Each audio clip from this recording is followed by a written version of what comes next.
नमस्कार, मैं हूं आपके साथ रेशु त्यागी। एपीएन के लोकप्रिय कानूनी प्रोग्राम लीगल हेल्पलाइन में आप सभी का स्वागत है।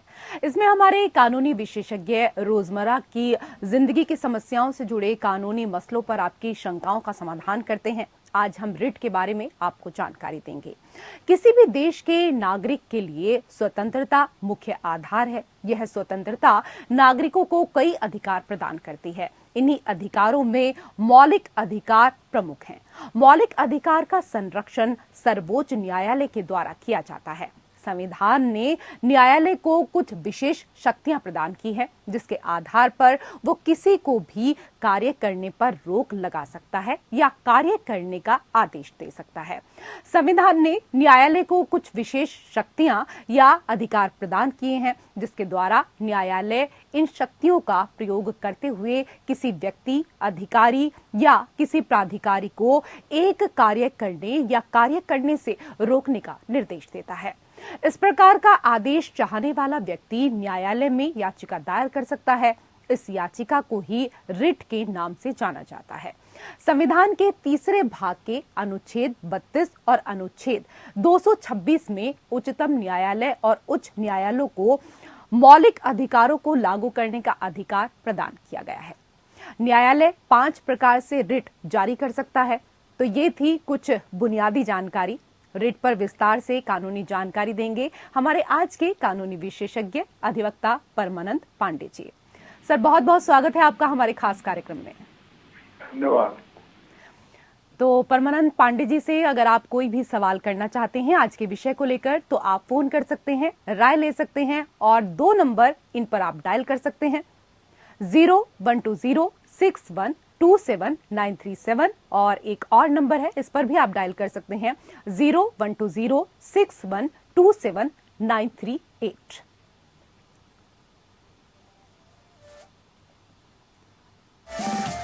तो रिट से जुड़ी कानूनी जानकारी के लिए आप कॉल करें। ये दोनों नंबर हमने आपको बताए हैं। सर, सबसे पहले हमारे दर्शकों को ये बताइए कि रिट क्या होती है और संविधान में रिट के बारे में क्या कुछ कहा गया है। रिट के महत्व को किस तरीके से समझ सकते हैं? आपने जो बेसिक जानकारी दी है उसमें रिट के बारे में ये बात साफ हो गई है।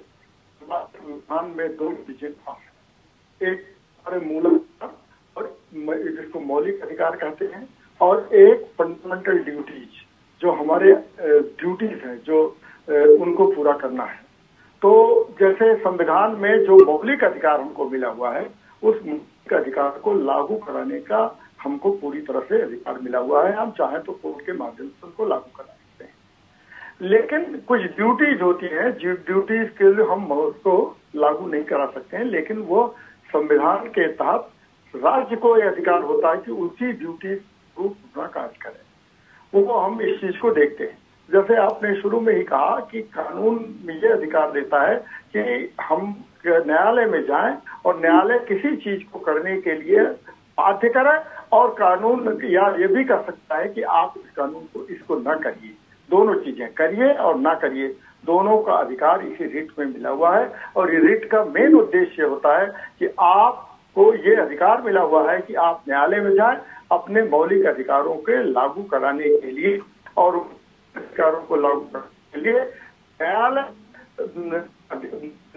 सरकार को या सरकार की एजेंसीज को ये निर्देश दे सकता है कि आप इसको लागू करवाइए या ना लागू करिए। क्यों नहीं लागू करेंगे, उसके पीछे भी कारण दिया गया है। यही है रिट का उद्देश्य। जी सर, हमारे दर्शकों को ये भी बताइए कि रिट याचिका दायर कैसे की जाती है?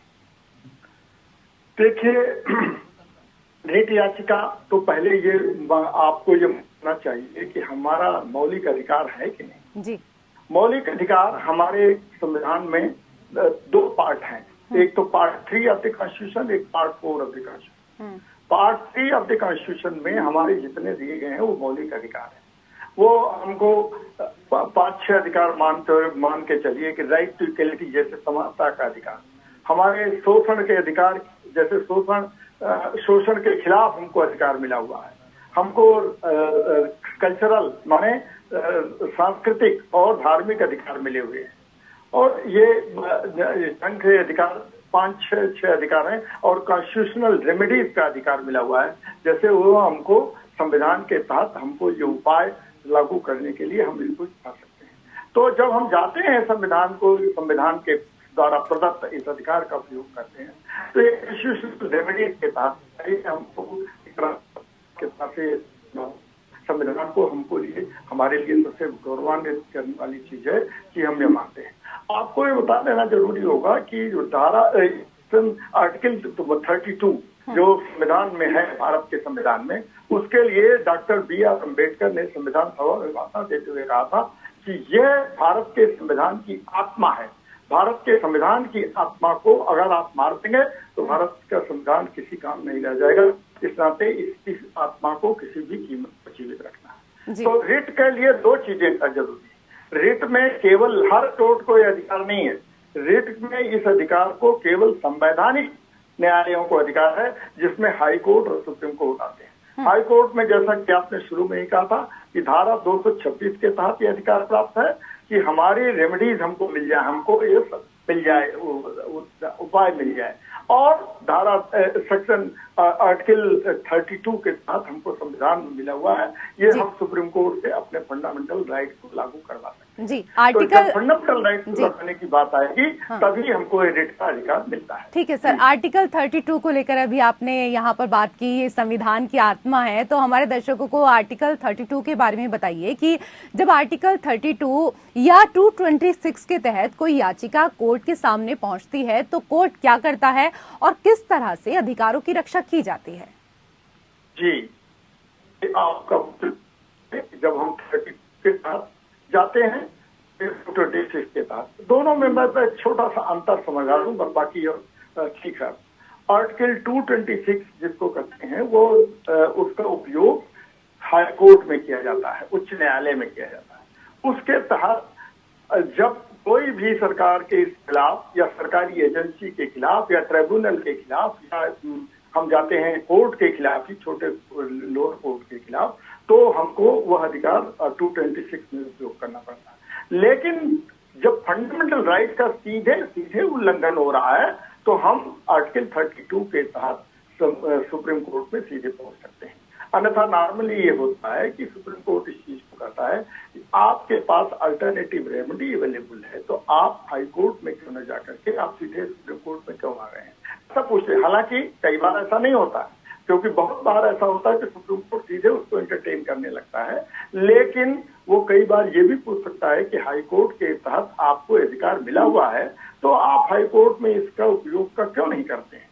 तो हाई कोर्ट के का जो अधिकार है रिट में, वो जुरिस्डिक्शन, उसका क्षेत्र बहुत व्यापक है अपेक्षाकृत सुप्रीम कोर्ट। सुप्रीम कोर्ट में केवल वो 5 रिट के लिए ही आप जा सकते हैं, बाकी और चीजों के लिए नहीं। हाई कोर्ट तो कर सकता है कि जो प्राइवेट पार्टीज है उनके खिलाफ भी रिट का उपयोग कर सकता है, लेकिन सुप्रीम कोर्ट प्राइवेट पार्टीज के खिलाफ किसी भी रिट को एंटरटेन नहीं करता है। एंटरटेन करने के लिए तो उसको होती है, जो सरकार की उसको एजेंसी जो होती है उन्हीं के खिलाफ का उपयोग किया जा सकता है। तो ये दोनों के बीच में खास अंतर है 226 और आर्टिकल 32 के तहत।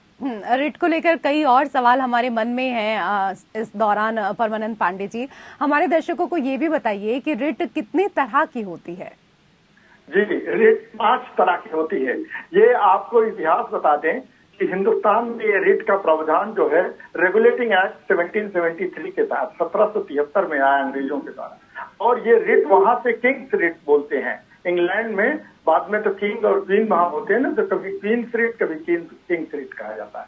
तो इंग्लैंड से इसको हमको मिला हुआ है कि यहाँ पर 5 रिट्स होती हैं, जिनमें एक रिट होती है बंदी प्रत्यक्षीकरण का, जिसको हैबियस कॉर्पस कहते हैं, और दूसरा होता है परमादेश जिसको कहते हैं रिट ऑफ मैंडामस, और तीसरा होता है प्रतिबंध वाली रिट, उसको कहते हैं रिट ऑफ प्रोहिबिशन, और चौथा होता है उत्प्रेषण लेख जो रिट ऑफ सर्सुरारी, और 5वां रिट जो होती है अधिकार भिक्षा जो रिट ऑफ क्वा वारंटो। 5 रिट हमको मिली हुई है, ये संविधान के तहत हमको प्रदान है, और इन्हीं 5 रिट का उपयोग करते हुए आप अपने मौलिक अधिकारों को किसी भी तरह से लागू करवा सकते हैं। जी, ये तो यहाँ पर बात हुई प्रकारों को लेकर, लेकिन इनका इस्तेमाल किस तरीके से और कब किया जाता है ये भी हम आपसे जानेंगे। हम बात कर रहे हैं रिट को लेकर। अगर इससे जुड़ा हुआ आपका कोई भी सवाल है तो आप हमें कॉल कर सकते हैं और रिट के बारे में आज हमें जानकारी दे रहे हैं परमानंद पांडे जी।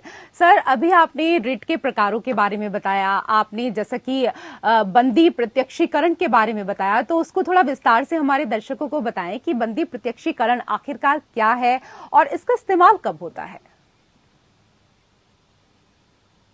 जैसे कोई आदमी जेल में बंद है तो वो बंदी प्रत्यक्षीकरण नहीं आएगा, क्योंकि वो तो जेल में उसको कोर्ट ने बंद किया है। लेकिन कई बार ऐसा होता है कि एक जैसे मान लीजिए आप आमतौर पर देखते होंगे कि किसी का अपहरण कर लिया गया है, अपहरण कर लिया गया है और उसके बारे में कोई नहीं, तो कोर्ट में आप देख सकती है रिट ऑफ हेबियस कॉर्पस माने बॉडी होता है। आप कोर्ट से कर सकते हैं कि हमारी उस बॉडी को प्रोड्यूस किया जाए जिसका किसी तरह से कोई अपहरण हुआ या कहीं और किसी तरह से बंद कर दिया गया है कोई आदमी। तो कोर्ट आदेश देता है वहां की पुलिस को, अधिकारियों को, आप इस व्यक्ति के बॉडी को हमारे सामने उपस्थित करिए और ये बताइए कि इसको क्यों गिरफ्तार किया गया या क्यों कहीं पर कहीं रखा गया है। अगर मान लीजिए किसी व्यक्ति का अपहरण कर दिया गया, कोई लड़की है मान लीजिए, वो लड़की का कहीं किसी ने किडनैप किया है और किडनैप करने के बाद वो लड़की नहीं मिल पा रही है, तो आप क्या करेंगे? उसके खिलाफ वो आप कोर्ट में जाएंगे, उसका पिता जाएगा, उसका पैरोकार जाएगा, उसका भाई जाएगा या कोई भी जा सकता है, कर सकता है। मैं एक उदाहरण के तौर पर करता हूँ, लड़की के बारे में कोई नहीं है क्योंकि और भी किसी के बारे में, तो आप उसके बारे में कोर्ट में जाएंगे, हेबियस कॉर्पस की रिट लगाएंगे बंदी प्रत्यक्षीकरण की, और उस प्रत्यक्षीकरण में उससे कहा जाएगा कि इसकी हेबियस को, उसकी बॉडी को हमारे सामने पेश किया जाए और कोर्ट उस चीज को सुनने के बाद ये लगेगा कोर्ट को कि नहीं ऐसे इसके गलत ढंग से इसके साथ व्यवहार हुआ है, तो कोर्ट उसमें आदेश देगा और उसके पास वो कोर्ट के सामने अधिकारियों को पेश करना पड़ेगा। कहीं से भी आप कहीं से भी ढूंढ के उसको ले आइए और पेश करिए, और नहीं पेश कर पाते हैं तो कारण बताइए कि क्यों नहीं पेश कर पा रहे। ये तो मेन बात हुई हेबियस कॉर्पस के बारे में। जी, हेबियस कॉर्पस की रिट इसी का उद्देश्य होता है। जी, दर्शकों को ध्यान में रखते हुए आपने बड़ी ही आसान भाषा में उनको समझाया है इस रिट के बारे में। हम आपसे परमादेश के बारे में भी जानना चाहेंगे, जिसको शायद मैन मस्ट कहा जाता है। ये क्या है और इसका इस्तेमाल कब होता है सर? देखिए, सबसे ज्यादा इस्तेमाल जब आप रिट का देखेंगे तो रिट में सबसे ज्यादा इस्तेमाल रिट ऑफ मैंडामस का होता है। ये परमादेश का उद्देश्य है कि जब आपके कोई एजेंसी सरकार की या सरकारी कोई विभाग कोई ऐसी चीज करता है जिसके खिलाफ हमको जाना है कोर्ट में, और कोर्ट में हम उससे आदेश जारी करवाते हैं कोर्ट से, कोर्ट को हम एक रिट ऑफ मैंडामस जारी करता है कि नहीं आप ऐसा नहीं कर सकते हैं या आपको ऐसा करना होगा, तो रिट ऑफ मैंडामस जारी करता है कोर्ट उस सरकारी कर्मचारी के खिलाफ। कर्मचारी माने व्यक्ति के खिलाफ नहीं, उस संस्था के खिलाफ, उस एजेंसी के खिलाफ, उस कंपनी के खिलाफ। जो अगर मान लीजिए ट्राइब्यूनल हुआ या कोर्ट हुआ तो उसमें एक रिट ऑफ मैंडामस जारी की जाती है और वो हाई कोर्ट या सुप्रीम कोर्ट ही जारी करते हैं, कहते हैं कि आप इसको करिए या आप मत करिए। क्यों ना करिए इसके पीछे कारण भी दिया जाता है, और क्यों करिए इसके पीछे भी कारण दिया जा सकता है। ये परमादेश क्या होती, इस आदेश के ऊपर कोई आदेश नहीं हो सकता है। ये रिट ऑफ मैंडामस इसको कहते हैं, जो हिंदुस्तान में नहीं पूरी दुनिया में सबसे ज्यादा इसी रिट का उपयोग किया जाता है। जी सर, ये तो मैंडामस को लेकर यहाँ पर बात हुई है। उत्प्रेक्षण के बारे में भी आपसे जानना चाहेंगे, उत्प्रेक्षण क्या है और कब इसको इस्तेमाल किया जाता है? देखिए, रिट ऑफ सर्स्योरारी इसको अंग्रेजी में बोलते हैं। जी, अंग्रेजी तो क्या है, ये तो है ग्रीक भाषा का शब्द जो कि रिट ऑफ सर्स्योरारी। इसमें क्या होता है कि कोर्ट, ऊपर का कोर्ट इस चीज को कहता है कि देखिए आपको अधिकार ये नहीं है, ये आप इसकी सुनवाई कर। जब हम कोर्ट में जाते हैं, हाई कोर्ट या सुप्रीम कोर्ट में, तो कोर्ट को कहते हैं कि ये अनाधिकार से स्टड लोअर कोर्ट ने किया है। तो कोर्ट अगर हमसे कन्विंस हो जाता है, हमारी बात से सहमत हो जाता है, तो कोर्ट अपने सारे उनके यहाँ के लोअर कोर्ट के सारे रिकॉर्ड को अपने पास मंगा लेता है, और सारे रिकॉर्ड को मंगा लेने के बाद वो कोर्ट कहता है कि हम ही इसका फैसला करेंगे, क्योंकि आपके जुरिस्डिक्शन के बाहर की चीज है, आप पर फैसला नहीं दे सकते हैं, इसलिए हम इसको अपने पास बना लेते हैं। इसी को कहते हैं रिट ऑफ सर्टिफिकेट। ये उत्प्रेषण लेख जो इसको कहते हैं हिंदी में, हम उसको मंगा लेते हैं और हम ही फैसला कर देते हैं। ये सुप्रीम कोर्ट, हाई कोर्ट को ही अधिकार है इस चीज का। निषेधाज्ञा को लेकर भी मैं आपसे यहाँ पर जानकारी लेना चाहूंगी सर। निषेधाज्ञा जो है उसके बारे में भी बताइए और इसका कब और किस तरीके से इस्तेमाल किया जाता है। देखिए, निषेधाज्ञा की जो रिट है, आप और बहुत आसान भाषा में इसको अगर समझते हैं तो एक तरह का स्टे ऑर्डर है। ये हाई कोर्ट या सुप्रीम कोर्ट जो एक तरह का स्टे दे देता है कि नहीं, अब आप इसकी सुनवाई नहीं कर सकते हैं, आपको इस पर निषेध लगा दिया जाता है, आप पर इस पर कोई कार्रवाई आगे करने का अधिकार नहीं रह जाता है। इस नाते ये रिट ऑफ प्रोहिबिशन है, यानी आप इससे प्रोहिबिट कर दिए जाते हैं, आप इससे रोक दिए जाते हैं, आप पर निषेध लगा दिया जाता है कि इसकी सुनवाई नहीं करेंगे, क्योंकि यह हायर कोर्ट लोअर कोर्ट को आदेश देता है इस ढंग की सुनवाई नहीं। कई बार सुप्रीम कोर्ट आप देखते होंगे कि एक व्यक्ति के खिलाफ 10 जगह पर 50 जगह मुकदमे हो जाते हैं, तो उसमें सुप्रीम कोर्ट या हाई कोर्ट भी कहता है कि 10 जिले में अगर मान लीजिए मामला हो गया, उसी राज्य के 10 जिलों में 15 जिलों में अगर केस दर्ज हो गया, तो हाई कोर्ट अपने राज्य के 10 जिलों में लोअर कोर्ट में आदेश दे देता है कि आप इसको सुनवाई नहीं करेंगे, हम एक जगह इसको क्लब कर देते हैं, इकट्ठा कर देते हैं और उसकी सुनवाई करेंगे। सुप्रीम कोर्ट भी इसी ढंग से कर देता है कि सुप्रीम कोर्ट कहता है कि अगर 10 राज्यों में ऐसी घटना है तो एक राज्य को वो भेज देता है कि इस राज्य में इस चीज की सुनवाई होगी, 10 राज्यों में इसकी सुनवाई नहीं होगी, क्योंकि व्यक्ति को परेशान करने का उद्देश्य नहीं होता है कोर्ट को, व्यक्ति को न्याय देने का उद्देश्य होता है कोर्ट को। अगर न्याय नहीं मिल पाता है तो ये एक व्यक्ति को न्याय नहीं मिल पाता है तो ये एक तरह का समझ लीजिए एक बीमारी है, जो बीमारी बढ़ सकती है, और इस बीमारी को रोकने का काम ही रिट का काम होता है। रिट में इसी चीज को रोका जाता है। जी, हमारे तमाम दर्शकों को इतनी महत्वपूर्ण जानकारी रिट के बारे में देने के लिए आपका बहुत बहुत शुक्रिया परमानंद पांडे जी। और इसी के साथ लीगल हेल्पलाइन में फिलहाल इतना ही। नमस्कार।